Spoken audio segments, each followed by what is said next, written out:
Assalamualaikum warahmatullahi wabarakatuh. Bismillahirrahmanirrahim. Alhamdulillahirabbil alamin. Allahumma salli wa sallim wa barik ala sayyidina Muhammadin wa ala alihi wa ashabihi ajma'in, amma ba'd. Kaum muslimin muslimat dimanapun berada, sesungguhnya Islam ini adalah agama yang sempurna. Agama yang tidak hanya mengatur urusan akhirat, tetapi juga urusan dunia dan akhirat sekaligus. Agama yang tidak hanya mengurus urusan ibadah mahdhah, tetapi juga mengurusi urusan praktis segala aspek kehidupan.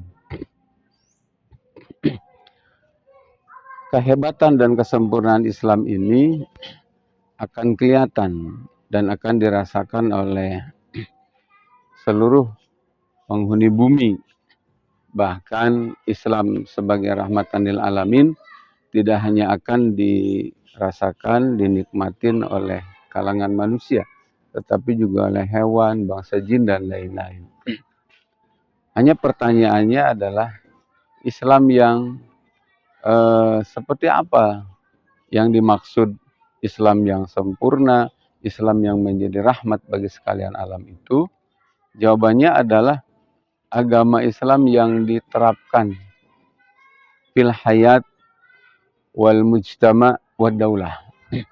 Islam yang diterapkan di dalam kehidupan, di dalam masyarakat, dan diterapkan di dalam negara dan oleh negara. Persoalannya hari ini adalah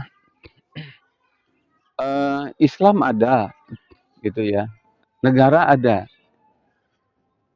Lalu persoalan yang seriusnya adalah negara ada melaksanakan hukum buatan manusia.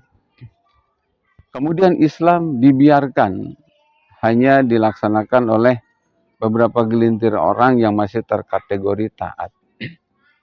Akhirnya karena seperti itu modelnya, menjadi pola kehidupan yang tidak ideal sebagaimana dicontohkan oleh Rasulullah Shallallahu Alaihi Wasallam dan dilanjutkan oleh para sahabat serta generasi setelahnya.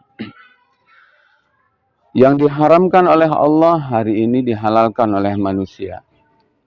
Yang dilarang oleh Allah Subhanahu wa taala hari ini bukan saja sekedar dibolehkan oleh negara, tapi diwajibkan. Sebaliknya apa yang diwajibkan oleh agama Islam hari ini dilarang, bahkan dikriminalisasi.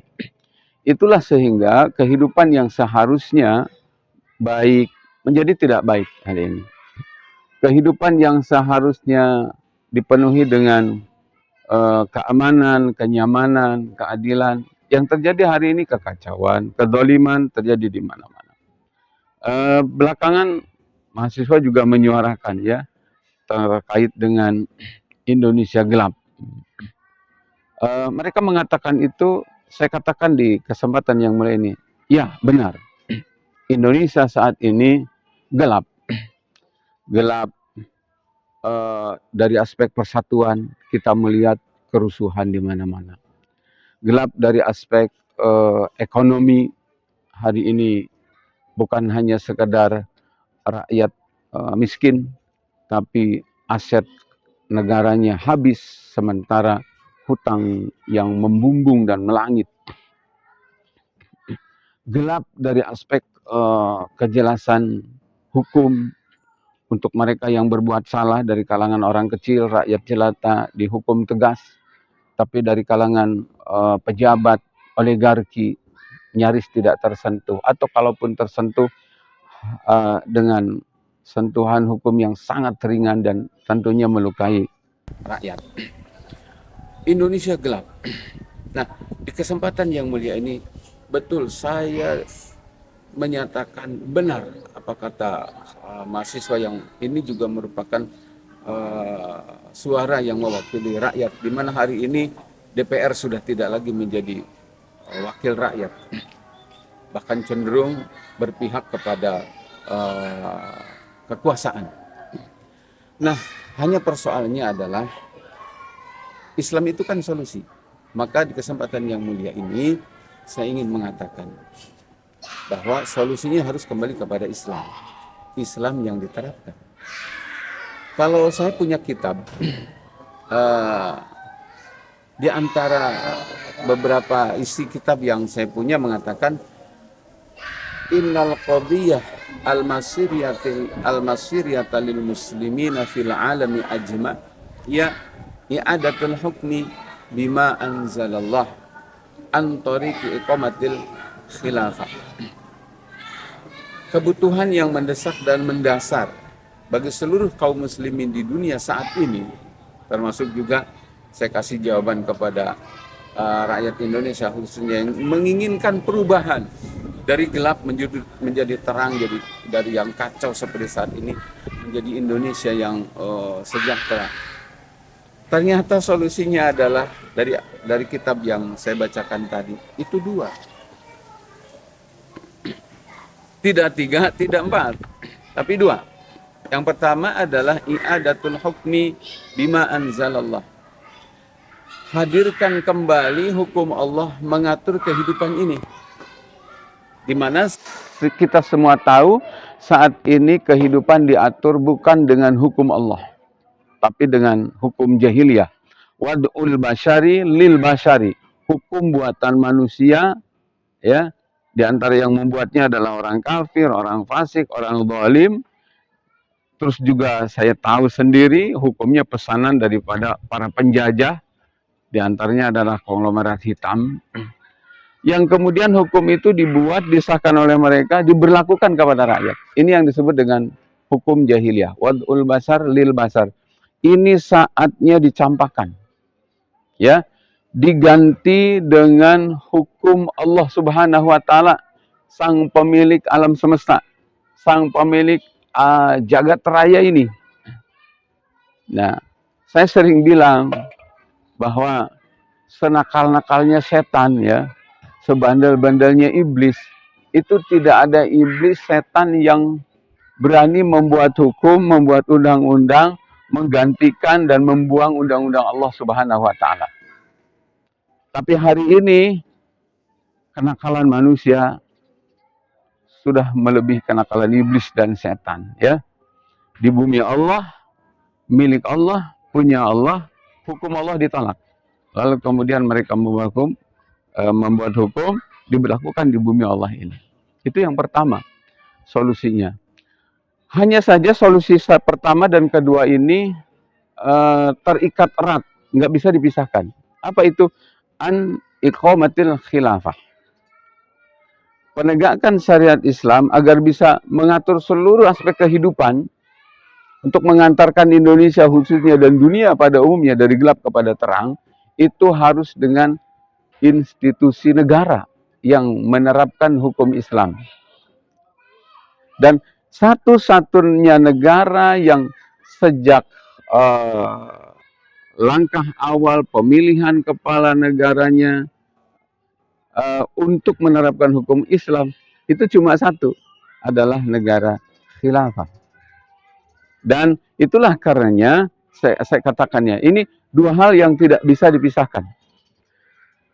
Kekacauan ini akan berubah menjadi kebaikan kalau diterapkan hukum Allah. Tetapi hukum Allah secara sempurna mustahil tegak tanpa adanya institusi khilafah. Jadi solusinya selalu begitu. Dan secara dalil tercatat di kitab para ulama. Ya, saya sebagai orang pesantren mengakui demi Allah tentang dalil-dalil ini itu terdapat di kitab-kitab pesantren. Hanya persoalannya ada yang jujur, ada yang tidak saja. Jadi mau pakai solusi apapun, nggak pernah akan selesai di Indonesia ini. Dengan ganti presiden, nggak bakalan. Selama hukumnya hukum manusia. Mau pakai sistem negara apa, tidak akan selesai.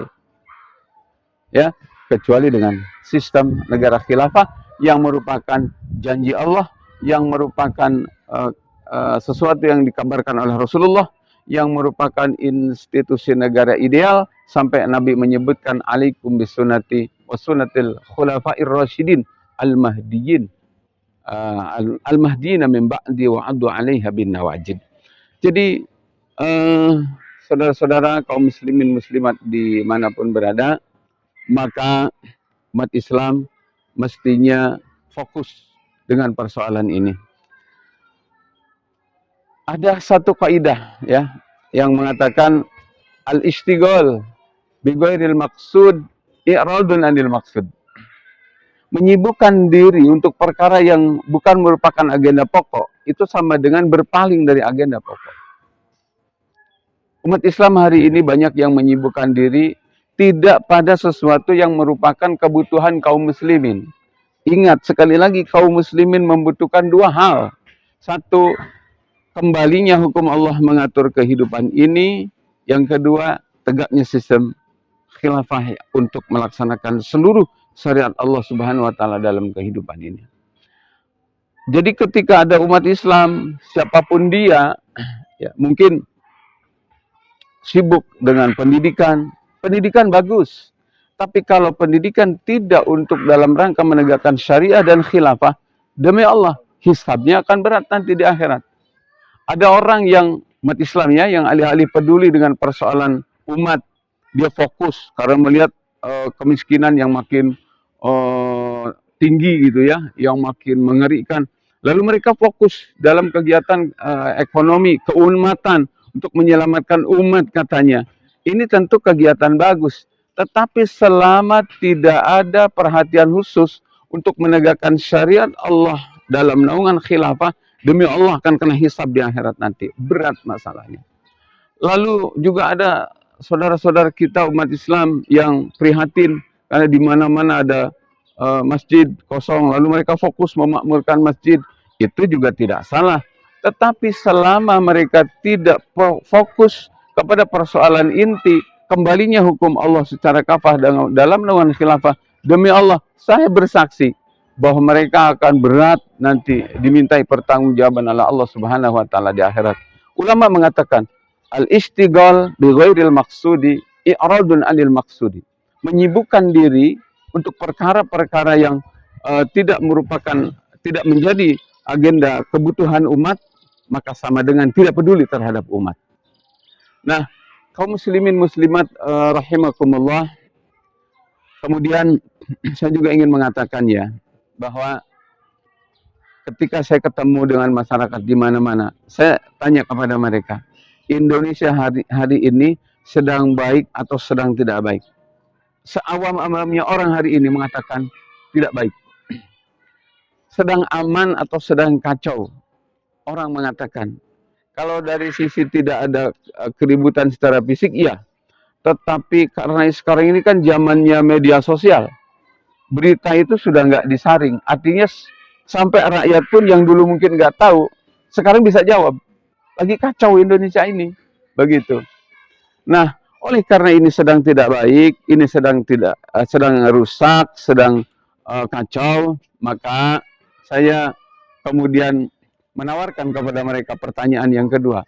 Kalau ini tidak baik, kalau sekarang ini sedang kacau, maka pertanyaan yang kedua, apakah harus dipertahankan?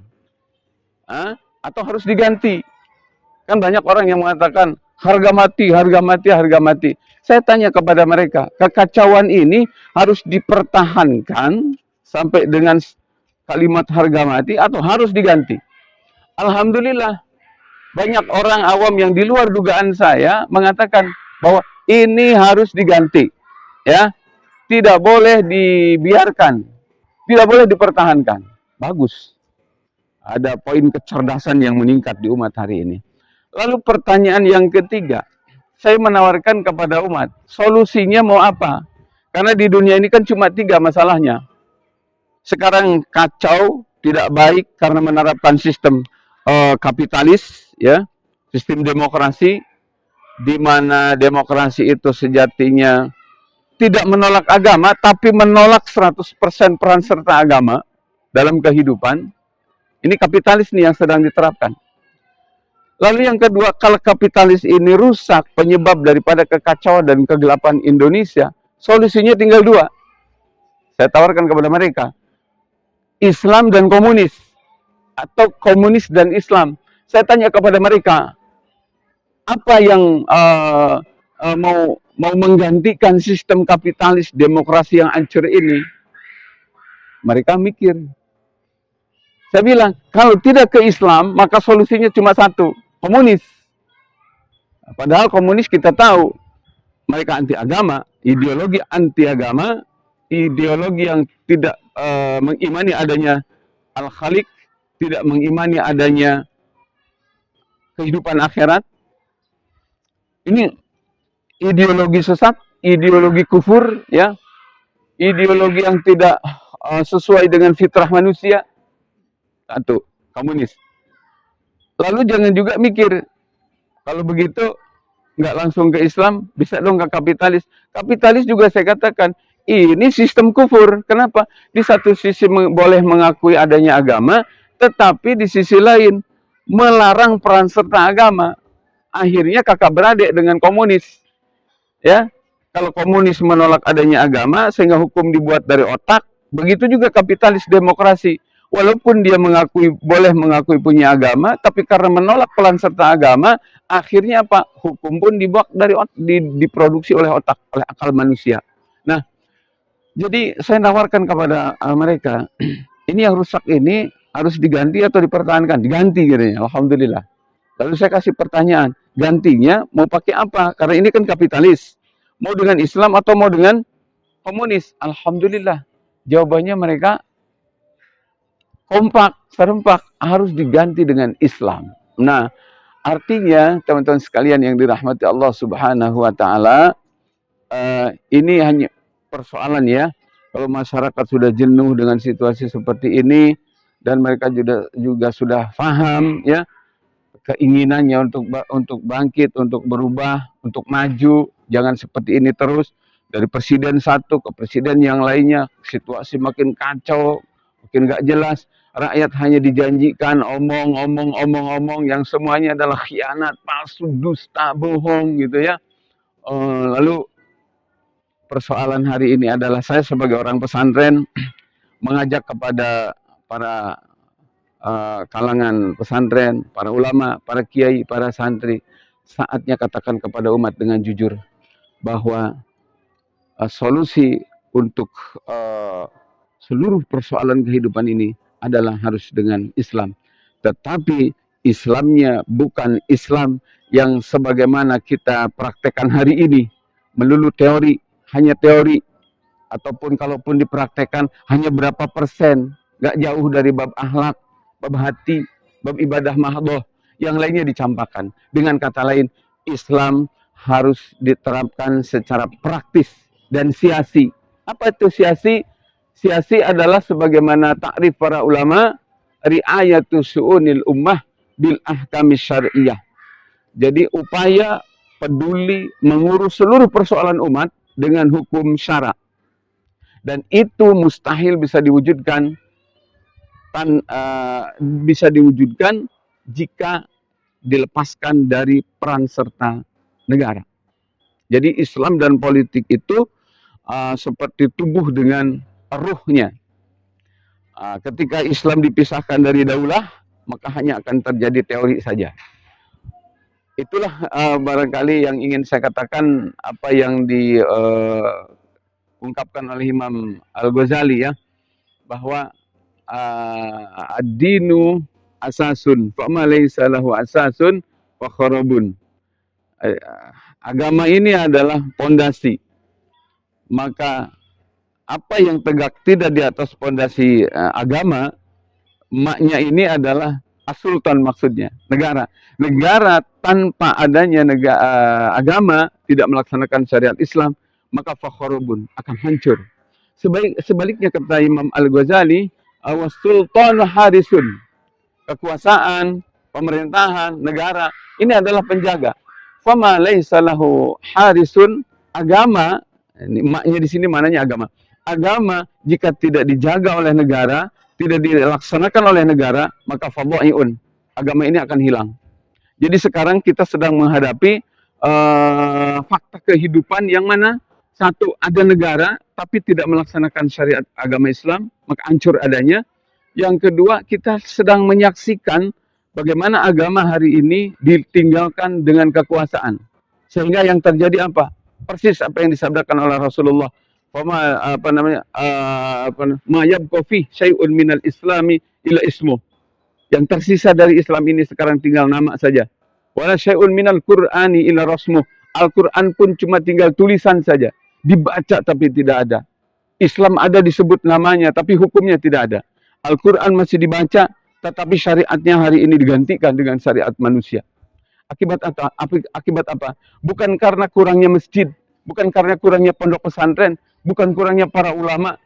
Lulusan pesantren dalam negeri dan luar negeri Indonesia, saya yakin setiap tahunnya tidak akan kurang dari 10.000 ulama. Tapi gara-gara teori pendidikannya hanya melulu nazariyah akademik gitu ya, tidak siasi, tidak tatbik, hanya sekedar teori yang diulang-ulang, tidak dalam rangka untuk ditegakkan, diterapkan oleh individu, oleh masyarakat dan oleh negara, maka kita menyaksikan hari ini puluhan ribu para ulama pasti hafal Quran dan hadisnya, tetapi dalam ceramahnya minim menyadarkan umat terhadap persoalan yang pokok. Bahkan bukan hanya sekedar persoalan pokok menyangkut kehidupan dunia. Tuntutan 2 kalimat syahadat loh. Mengamalkan syariat Islam itu bukan pilihan. Tapi ini adalah kewajiban. Kewajibannya nggak tanggung-tanggung. Min muqtadoyatis syahadat. Tuntutan 2 kalimat syahadat. Artinya apa? Sebaik apapun sholatnya, sebaik apapun puasanya, sebanyak apapun sedekahnya, kalau syahadatnya bermasalah, Allah akan tolak. Dan salah satu penyebab syahadat ini bermasalah, kalau tidak saya katakan murtad gitu ya, itu adalah karena tidak menganggap penerapan syariat Islam ini sebagai kewajiban. Ya, bahkan ada yang berani hari ini menolak syariat Islam, padahal dia, masya Allah, pintar, dia tokoh di masyarakat. Ya, kalau saya sih nggak aneh, itu ya, dan insya Allah nggak bakal kejebak. Tapi umat akan tertipu, akan terjebak oleh orang-orang yang munafik dari kalangan ulama munafik. Demikian, semoga apa yang saya sampaikan ini bermanfaat ya. Dan demi Allah, saya garis bawahi, tidak ada solusi kecuali kepada Islam. Islam yang kafah, yang meniscayakan terwujudnya itu hanya dengan khilafah Rasyidah ala minhajin nubuwah. Terima kasih, mohon maaf. Assalamualaikum warahmatullahi wabarakatuh.